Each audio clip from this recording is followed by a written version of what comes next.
seperti Kaleb. Amin. Ya, bahkan untuk zaman sekarang ini Tuhan sangat berahmat pada kita. Dengan mata kepala kita bisa melihat teladan seperti Kaleb, Ibu Munte, Ibu Gembala kita.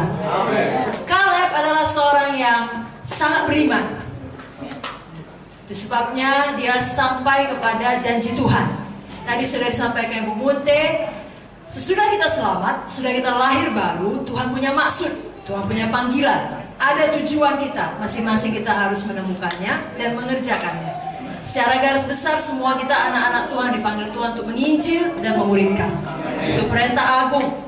Untuk masing-masing di antara kita ada talenta daripada Tuhan, ada karunia daripada Tuhan yang harus kita kerjakan. Tuhan tidak mau kita menyimpannya untuk diri kita sendiri. Namun untuk mengerjakan itu semua, kerap kali kita butuh iman. Bukan kerap kali, memang harus dengan iman. Karena mengerjakan maksud Tuhan yang besar, karena Tuhan kita besar, maksudnya selalu besar. Tidak bisa kita melihat kepada sumber daya kita sendiri. Kita akan merasa tidak mampu, tidak sanggup. Panggil orang lain saja Tuhan. Ini pun sudah ngos-ngosan Tuhan. Tapi Kaleb tidak demikian. Walaupun orang-orang seumurnya, satu generasinya bermatian di depan matanya. Dan dalam kurun waktu 40 bahkan 45 tahun, Kaleb punya banyak kesempatan untuk menyerah. Kita pun punya banyak kesempatan untuk menyerah. Jangan diambil. Sama seperti Kaleb. Jadi Kaleb yang pertama sekali yang disampaikan malam ini, kita lihat pada waktu usia mudanya dulu, dia punya iman yang berani. Keberanian iman. Iman yang berani ini berkata bisa, karena itu kata firman. Karena itu kata Tuhan. Walau semua orang berkata tidak bisa. Semua kita tahu cerita mengenai 12 pengintai. 10 atau mayoritas berkata tidak mungkin, tidak bisa.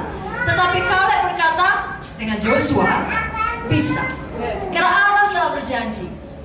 Kalau Tuhan sudah berjanji, dia akan menggenapinya. Kalau Tuhan berfirman, dia melakukannya. Tidak ada firman Tuhan yang kembali dengan kosong. Jadi pilihan selalu ada pada kita. Ketika Tuhan bicara kepada kita, menaruhkan satu maksudnya yang besar atau visi yang besar. Ya, kalau pada zaman dulu Yusuf mimpi yang besar. Kita yang harus memilih, nggak apa-apa. Makin dia semangat, kita mau makin semangat. Haleluya, saudara.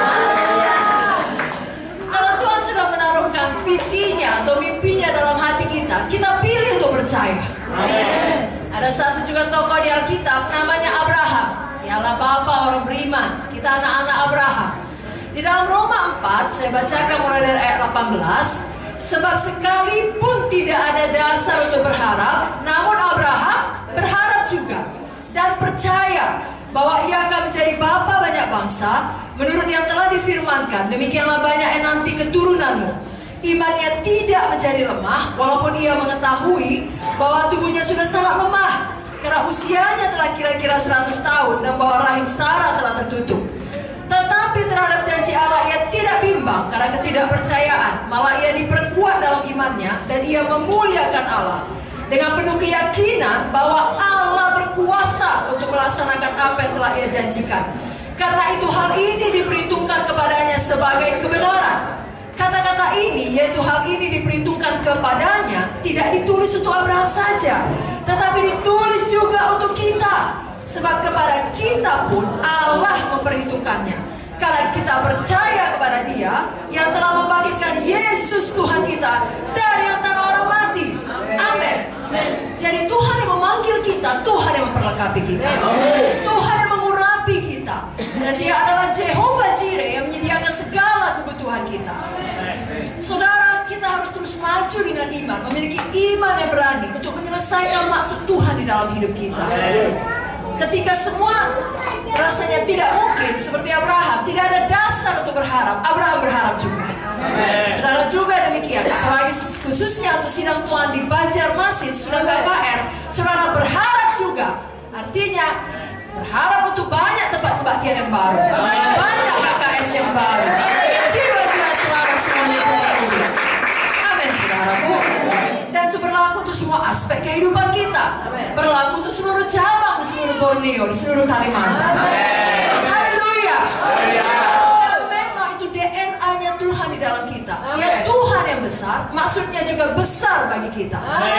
Ya, kita harus punya iman yang berani.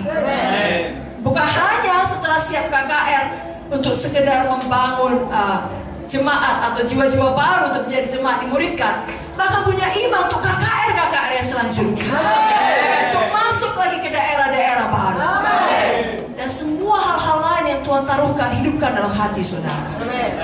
Tentunya dalam menyelesaikan panggilan Tuhan, dalam mengerjakan kehendak Tuhan, kerap kali setan akan berbicara, menggoda kita untuk menyerah atau untuk mengambil pilihan yang mudah, yakni pilihan mayoritas, jalan pintas. Ya, seperti Kaleb dan Joshua tadi, ikut saja apa kata orang. Bukan hanya sekedar 10 pengintai berkata tidak bisa masuk Kanaan, tapi 2 juta lainnya setuju dengan 10 pengintai. Pikiran waras berkata, tidak ada gunanya berpendapat berbeda. Apa yang bisa kami lakukan? Kami hanya 2 orang melawan 2 juta. Tetapi berapa minoritas pun perkiraan kita menurut akal waras manusia, bila bersama dengan Tuhan, sesungguhnya secara rohani kita adalah mayoritas.